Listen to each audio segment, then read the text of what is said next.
2018 के चुनाव में जो हमने रीडिंग दी थी वो सीधा 2023 के चुनाव में एकदम अपोजिट हो गया हमारा एक एक पोलिंग। तो दोस्तों नमस्कार, प्रणाम, जय हिंद, जोहार। मैं हूँ राजेश पांडे और आप देख रहे हैं आपका अपना चैनल मुनादी चौपाल। तो दोस्तों आज हम कुनकुरी मुख्यालय में हैं, कुनकुरी विधानसभा मुख्यालय में, और जसपुर जिले के सीनियर नेता मुरारी लाल अग्रवाल हमारे साथ मौजूद हैं। लोकसभा का आगाज हो गया है, बीजेपी ने अपने प्रत्याशी घोषित कर दिए हैं, कांग्रेस भी प्रत्याशी घोषित करने जा रही है 2 दिन में। जसपुर जिला में कांग्रेस का क्या पोजीशन रहेगा, कांग्रेस की क्या स्थिति रहेगी, इन सारे मसलों पर चर्चा करने के लिए आज हमारे साथ हैं मुरारी लाल अग्रवाल। सर बहुत बहुत स्वागत है आपका मुनादी चौपाल में। मुनादी चौपाल का हार्दिक अभिनंदन। इस कुनकुरी चौपाल में बहुत बहुत आपका स्वागत है, शुभ आशीष है और भविष्य की शुभकामनाएं हैं आपके। सर लोकसभा चुनाव का आगाज हो गया, बीजेपी ने अपना प्रत्याशी घोषित कर दिया, कांग्रेस भी करने वाली है। क्या जसपुर जिले का परिदृश्य कैसा रहेगा? जसपुर जिले में हमेशा से जो परिदृश्य है वो सीधा कॉन्सेप्ट है कि हमने पिछले बार 2018 में तीनों विधानसभा जीती थी और अभी वर्तमान में तीनों विधानसभा पे भारतीय जनता पार्टी काबिज है। और सबसे बड़ी बात यह है कि भारतीय जनता पार्टी काबिज होके भारतीय जनता पार्टी ने आदिवासी कार्ड खेलते हुए जसपुर जिले के आदिवासी क्षेत्र से आदिवासी विधायक कुनकुरी श्री विष्णु साई जी को मुख्यमंत्री जी का पद से नवाजा है। तो निश्चित रूप से यह क्षेत्र पहले भी 1980 के बाद से यह हमेशा से बीजेपी का गढ़ रहा है। 1977 में भी यहाँ पे जब लोग विधानसभा के चुनाव हुए थे तो तपकरा और जसपुर एकमात्र विधानसभा हुआ करती थी 88 विधानसभा में। मध्य प्रदेश के समय में 90 विधानसभा थी। उस समय भी यहाँ पे भारतीय जनता पार्टी के मात्र 2 ही विधायक जीते थे। तो एक तरह से कहा जा सकता है कि यह क्षेत्र बीजेपी में रहा। और अब तो चूँकि यहाँ से आदिवासी कार्ड खेलकर भारतीय जनता पार्टी ने मुख्यमंत्री भी आदिवासी वर्ग से कुनकुरी से बना दिया है, तो मेहनत तो ज़्यादा है कांग्रेस के लिए।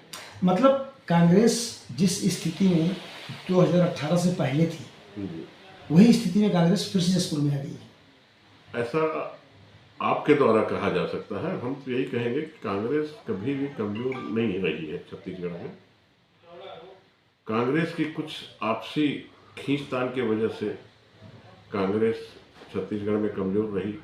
2003 अब तो कमजोर हो गई नहीं सर, पहले कमजोर नहीं थी, अब तो कमजोर हो गई ना। नहीं, अभी भी 68 72 70 विधायक और सीधे 35 आ गए, आधा। अभी भी 72 से 35 ही पे आए हैं हम। भारतीय जनता पार्टी टाइप पे 15 पे नहीं आए।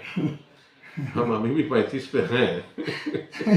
आपको ऐसा लग रहा है कि हम पीछे हैं बोल के, पर उस 35 में भी जो है हम बहुत मजबूती से हैं। कई ऐसी सीटें हैं जो हम मात्र 62 वोट से, कहीं 102 वोट से, कहीं 140 वोट से, इस टाइप का हम। अच्छा सर, आप बता रहे हैं कि कांग्रेस कमजोर नहीं है, ये बात बिल्कुल सही कहा आपने। कांग्रेस कमजोर नहीं है क्योंकि 35 विधायक मायने रखता है। 35 विधायक और 15 की अपेक्षा तो ज्यादा होते हैं 35, आपने सही कहा।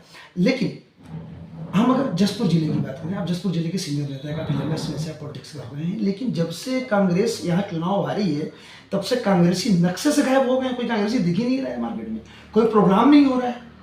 ऐसा आपको लग रहा है, पहले भी पब्लिक को भी लग रहा है सर? नहीं, बिल्कुल नहीं लग रहा। पब्लिक में बहुत ज्यादा इतने सारे कार्यक्रम हुए, अभी नोटिफिकेशन आया कि कांग्रेस यहाँ रैली करेगी, धरना करेगी, प्रदर्शन करेगी, लेकिन रैली की तो बात छोड़िए, कोई कांग्रेसी दिख नहीं रहे हैं सड़क पे।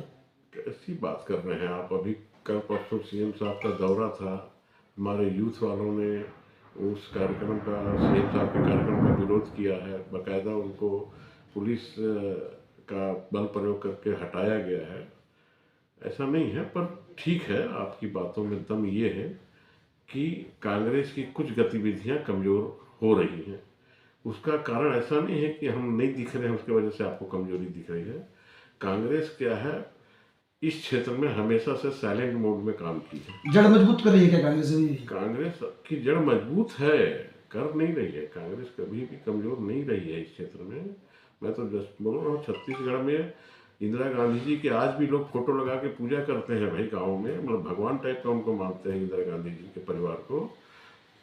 रहा सवाल, अगर हमारे इस 2018 के कार्यकाल में हमारे ऊपर के लीडर लोग आपसी खींचतान में नहीं होते ना, तो अभी भी हम 72 सीट की जगह 78 सीट लाते कांग्रेस से। हम सिर्फ आपसी खींचतान की वजह से और बहुत ज़्यादा कार्यकर्ताओं की उपेक्षा जो हुई 2000 अभी 18 के बाद जो 23 में भी चुनाव हुए, उसमें हमारे फील्ड के कार्यकर्ताओं की बहुत ज़्यादा अपेक्षा की गई है और सिर्फ विधायकों के भरोसे हमारे मुखिया जी रहे।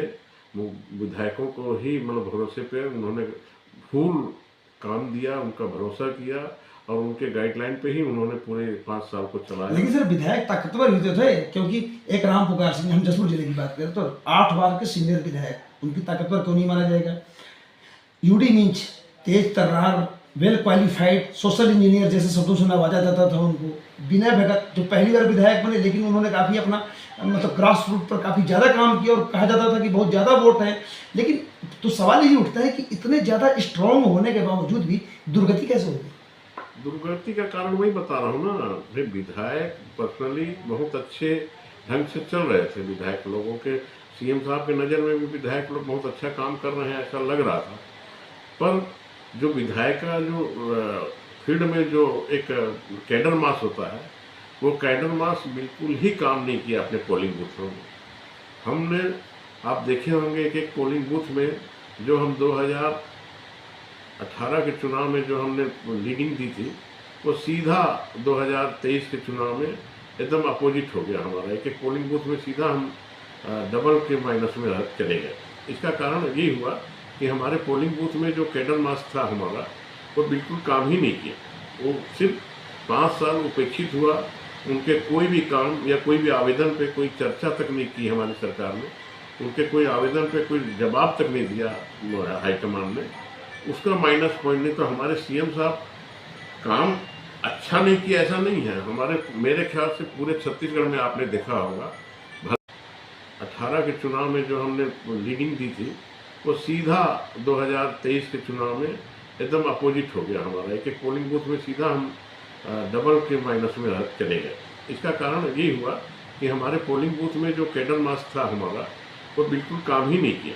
वो सिर्फ 5 साल उपेक्षित हुआ, उनके कोई भी काम या कोई भी आवेदन पे कोई चर्चा तक नहीं की हमारी सरकार ने, उनके कोई आवेदन पे कोई जवाब तक नहीं दिया हाईकमान ने।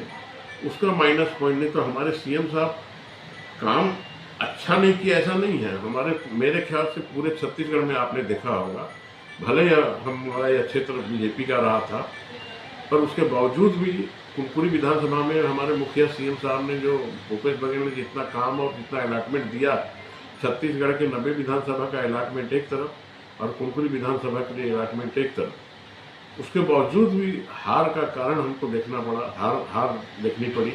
उसका एक ही कारण है कि हमारे कैडर मास जो मतदाता है, उनको जो पोलिंग बूथ में जो कार्यकर्ता हैं, वो निकाल नहीं पाए, अपने पक्ष में वोट नहीं करा पाए।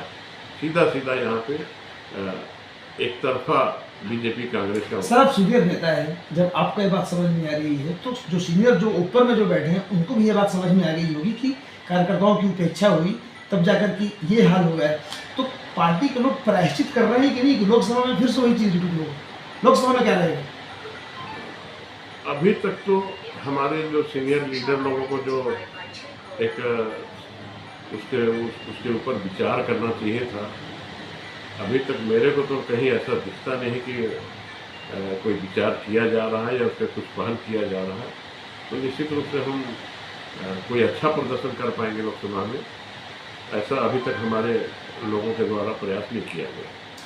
तो जैसे एक चीज़ और है कि लोकसभा चुनाव का आगाज हो गया है, बीजेपी ने अपना प्रत्याशी घोषित कर दिया है, लेकिन कहीं पर भी कोई मतलब कहीं कोई सुगबुगाहट नहीं, कहीं कोई चहल पहल नहीं। कांग्रेस बिल्कुल शांत मुद्रा में पड़ी हुई है, या फिर अंदर से कुछ प्रयास चल रहा है जैसे विधानसभा में चल रहा था आप लोगों के अंदर से प्रयास? ऐसा तो कुछ नहीं है ना? आपके द्वारा राजेश जी क्या बताएं, बहुत ज़्यादा इस पर बोलना उचित नहीं है। क्षेत्र जो है से आप भी वाकिफ़ हैं, हम भी वाकिफ़ हैं। क्षेत्र में पार्टी के जो काम होने चाहिए, जो पार्टी के प्रति लोगों को एक संवेदना प्रकट करनी चाहिए या पार्टी के प्रति सचेत रहना चाहिए, उसकी थोड़ी सी कमी तो आई है। क्योंकि 5 साल जो कैडर मार्च था वह एकदम से सुसुप्त हो गया और फिर लोकसभा में उसको रिचार्ज करने के लिए डबल ताकत चाहिए। तो डबल ताकत लगाना पड़ेगा और लगाते हुए कोई दिख नहीं रहा, सामने में आ नहीं रहा। इसका प्रयास तो सबको मिल बैठ के सोचना और विचार करना पड़ेगा, तभी हम लोकसभा में फाइट कर पाएंगे। मतलब मंथन करने का बचा ही रह गया, लोकसभा चुनाव आ गया तो अब अभी तक मंथन हो ही नहीं पाया। मतलब कुछ नहीं, तो क्या करना है, क्या रही कुछ मंथन चलेगा ये मंथन पार्टी में यही मंथन ही तो बचा है, और बचा ही क्या है, बाकी तो मेरे को तो नहीं लगता है कि कुछ बचा है।